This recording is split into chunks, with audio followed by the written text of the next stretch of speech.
All right, everybody, welcome back. It's new. We are here with maps 101 to 200 in the saga of 1,000 Curation Barrel maps. Got everything ready, except I didn't D&D. Okay, now we're ready. All right, as you can see, I got a full 100 map setup and back in with the Breach Allflames. So big takeaway from the last set was RNG pending. I acquired about 82% of the cards that I did in the prior farm before that, which was essentially identical parameters. But you never really know because the back to basics rolls do vary. And I feel like I got pretty unlucky with back to basics in the last 100. Just time after time, map after map after map at a low roll. And that's just how it goes sometimes. Now over 1,000 maps, definitely it's going to even out. But at any rate, I got randomized Breach Allflames in here. They're not terribly expensive still.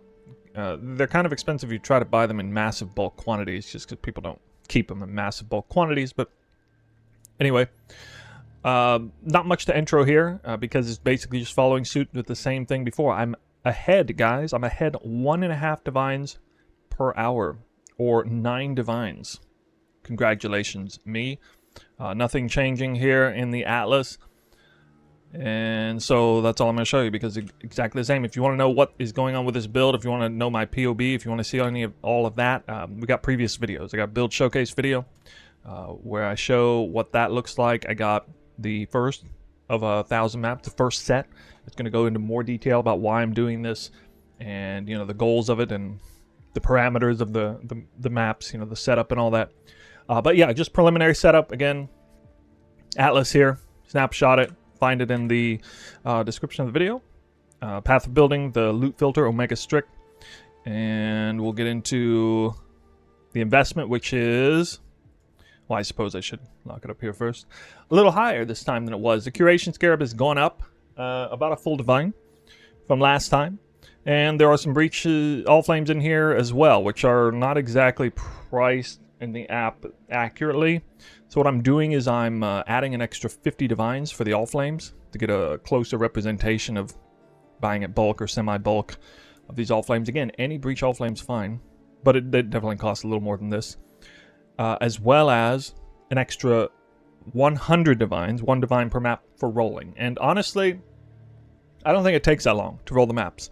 So if you want to see what the maps are rolled like, you can see them here.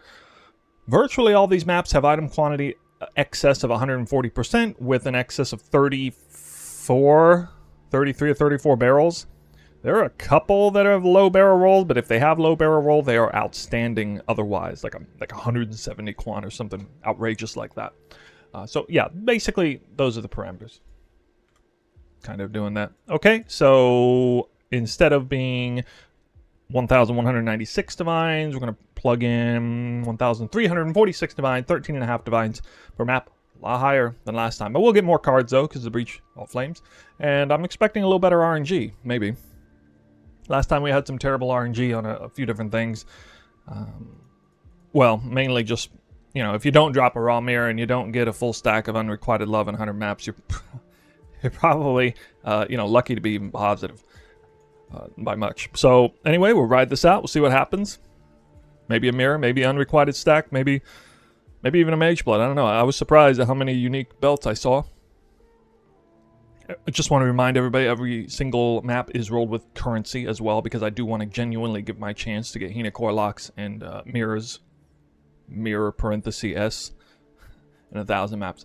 But yeah, anyway, we'll lock it up there.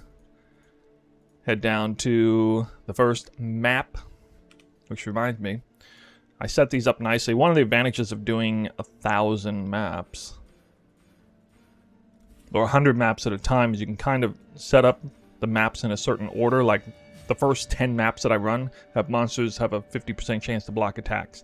So I can't run those unless I run this. So I can drop some crit for that and then, plug it back out. And I got all my less accuracy aura maps up next, and I'll give myself more accuracy on the passive tree, subbing out the block and stuff, so pretty cool.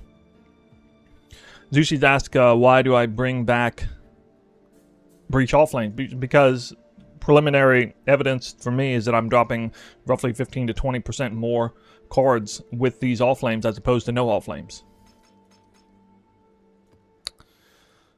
And, that could have been you know, I wanted to test it. I wanted to give it a good test. I was just going to keep the Breach Allflames in the whole while, but I'm glad I did it just to kind of see.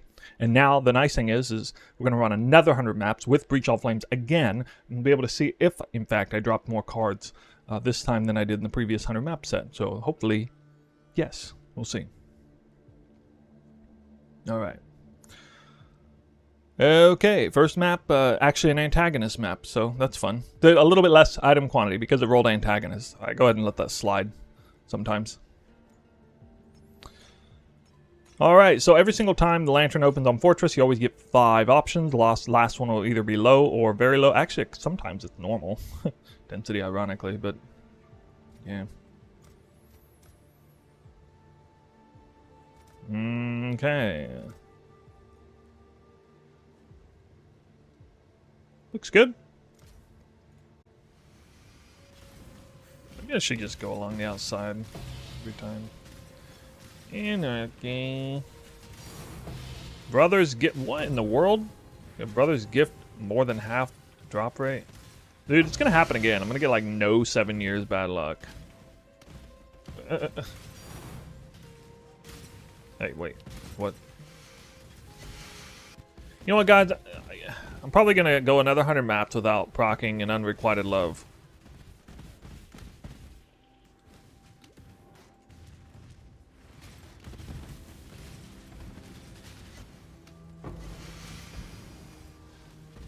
Testing.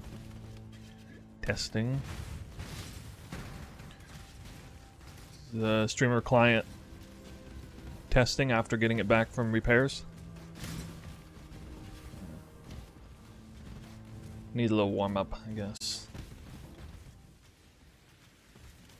Maybe your Scarabs on the back end of the farm. They weren't the first ones I did. Maybe. 5 apothecaries. Alright, first big drop of the set. Look, man, just take the consolation prize. I dropped a full stack of apothecaries. Pretty crazy you dropped. What even maps are you doing? He's got some crazy Scarab results, too. 1 enlightened. Ooh.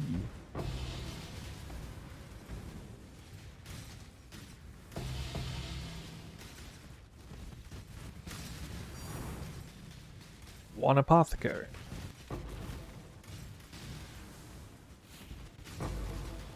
This map's trying. Expect even if you were buying all 100 at once.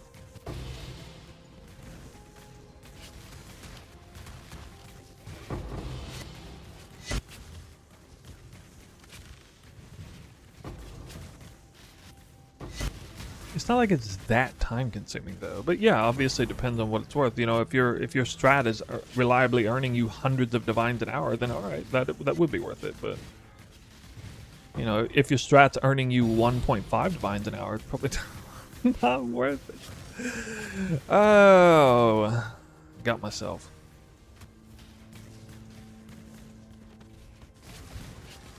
One apothecary. Self-deprecating humor strat is working.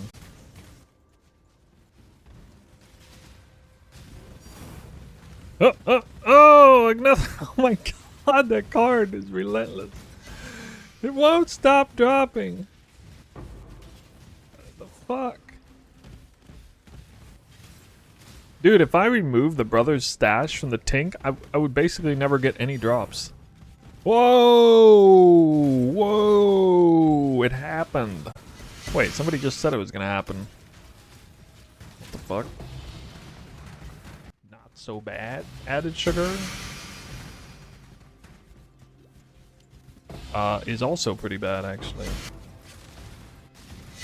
I can't remember the name of it. What was it? Sucrose fructose combo. Can't remember. Mage blood? What?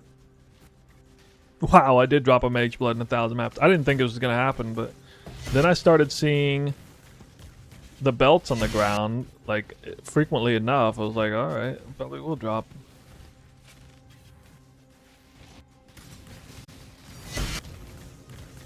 Size. And still seem to drop a lot of items off of monsters. Not like uniquely well, but just for the pack size increase. Seems to be a net positive on the drops. Marginally better than, and it makes maps easier in most cases. We have one apothecary. Wow. Okay.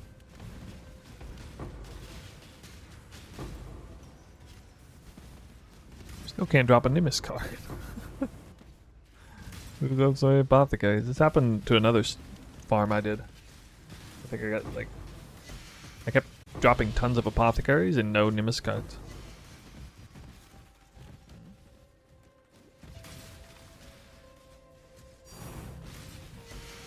Apothecary. This is the apothecary set, I guess. It's the only jackpot card I can drop in this set. The apothecary. And I ironically found a raw mage blood in this set as well, which is even less likely to happen.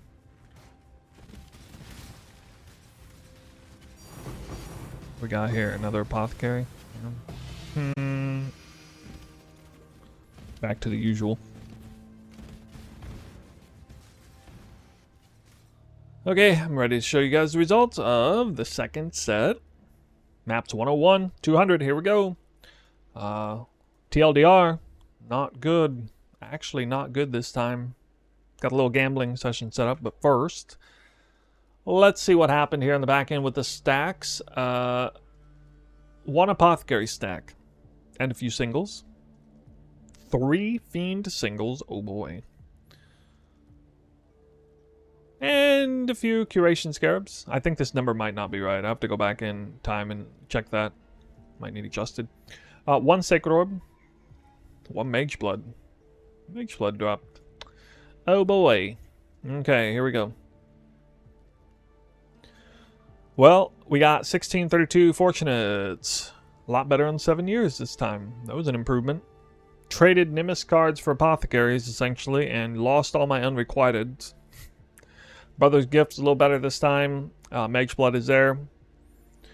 5 Curation Scarabs. Okay.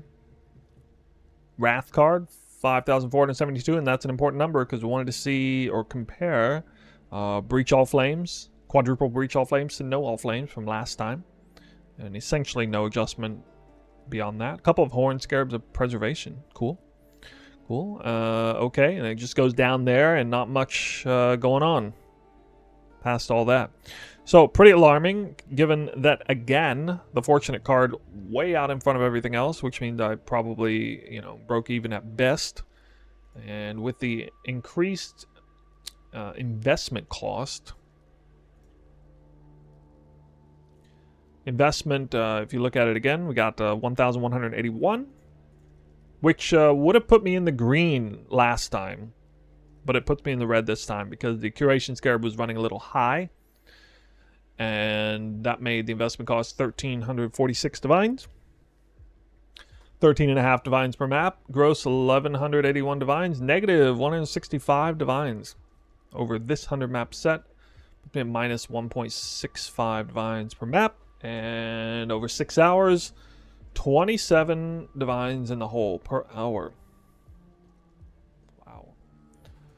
Here is the breakdown and the most interesting takeaway for me, because I was expecting this set to really overtake the first set that had no Allflames, anticipating the Breach Allflames overall would increase the drops. I mean, that was what I ran with the 100 map set prior to starting this 1,000 map set. And again, I just to remind everybody, this first set of 100 maps dropped 82% as many Wrath cards as the set prior to that, which had the Breach Allflames. Maps 1 to 100, no Allflames. Maps 101 to 200, again, quadruple Breach Allflames. And I mean, this is absolutely within the margin of error. No extra cards. I mean, look how much worse the Fortunate card is. It's weird.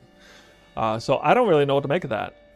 Either I got very unlucky with back to basic rolls, or more likely, there was a little bit of a fluke going on, and I just... there is no meaningful really no meaningful increase in the loot to going to Breach Allflames. Now, Breach Allflames do make the maps in general less rippy. Fewer problems. You know, I don't have Katava Heralds on there and a few other really nasty mob types. But, yeah, perhaps all of the quantity of drops from the mobs is wrapped up into the pack all the same. Maybe, I don't know. Pretty alarming, though. Bad news. So it's kind of double bad news. Just bad fortune on the jackpot drops this time and bad news on the Allflames. But the good news, the silver lining for all this, it means moving forward, I'm going to once again drop the Allflames.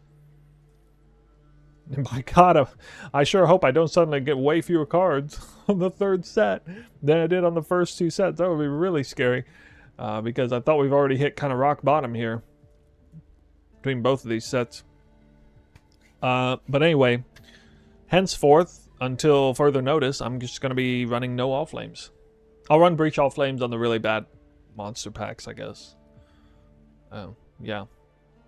Anyway, just to remind everybody, last set was horrendously bad. 26 7 years bad luck in the first set. This better be the lowest number in all 10 sets, or I'm not going to be happy about that. 70 is still under projected over 100 7 years in 100 maps projected, still under the bar there at 70, but at least close. Brother's Gift here, and the Apothecary coming back strong. One stack there. I don't know what happened. I've never seen myself go anywhere near 100 maps like this with no Nimbus card. That's wild. I mean, no Unrequited Love is, sure, maybe. It can happen. But no Nimbus card, that's actually messed up. It's probably like bottom 2 percentile of RNG or something to actually see 0 Nimbus cards in 100 maps. Because that card is more common than the Apothecary. I dropped the Apothecary 5 separate times, for example. Anyway, we'll see what happens moving on. Yeah. Well, let's do a little bit of gambling, see if I can make up for my losses. We'll start with the Reliquary Key, which, by the way, was not included. I forgot to include the Reliquary Key openings from the first 100 maps, and I got my first Mage Blood ever in the last gambling portion, which was unfortunately not on the stream. I actually got a decent item here. Replica Feral's Fur, 4 Divines for this roll, I guess. Alright, not absolutely trash, so off to an okay start. Came out ahead, technically, on that. A couple of Aldo's maps. Bear's Girdle, don't know. Foil Night Grip. Somebody in the chat tell me if those are worth anything, but I'm not familiar with either of those items, so probably a bad sign. Next, let's do the Enlightens. Looking for a 4. There's a 4. Technically, I'm supposed to get 2 4s, maybe. 1 4 out of 9. Alright, that's pretty good. Pretty good. At least even. And last but not least, 4 Adorned. I got 10 of these last time. So the Mad Kings, I dropped fewer Mad King cards this time a little bit, but last time I got crazy good RNG to be able to get 10 of these. Anyway, 4 Adorns. Number 1 is 71%. Nope. 73%. Nope. 74%. Nope. Wow. Okay. 61%. That's that is the worst right there. This is the first time I've done a set of Adorned and gotten absolutely trashed by RNG on those. Adorns have been quite kind to me overall this league, so it's okay. That's okay. And the last thing we're going to do is going to take at least one of the unrequited cards that I dropped and twice or nothing it. Oh wait, I don't have any. So never mind. No gambling on that. So it's already gone. It was gone before I even dropped it. It was gone. It didn't even drop. So I don't know, guys. That's it. Let's hope this is the bottom, rock bottom. All right, I'm just gonna assume this is rock bottom we're at here. I don't even know how many negative currency per hour we're at right now, but it's the number is, well, I guess it would be 13, probably 13 or 14, negative 13 or 14 div an hour cumulative. I don't know. I'll do the math on it later. I get these highlights out. I'm still pushing these highlights, you know. I'm going to commit to it. I do at least enjoy the farm. In a practical sense, it's fun. But yeah, I got wrecked pretty hard here. And I knew it the whole time. You know, Then the first 100 map set, as far as jackpot cards are concerned, the only card that even came close to dropping as often as it should was the Nimbus card. This time, the only card that came even close to dropping as often as it should was the Apothecary. And so we're missing 3 other cards in major ways, both times. So that's just how it goes sometimes. And, you know, the unrequited is just going to be finicky. I dropped 3 Fiend cards, though, this time, which is more rare than any of those cards. That's where my RNG went, I guess. That's it for this video. I'm going to close it out there. We'll see you in the next set where the grand turnaround is afoot. Right? Right, guys? I'm going to turn this whole thing around. I'm going to turn this ship around, right? Definitely. Definitely. Let me just page Chris Wilson. Get him on the line and we'll set things straight.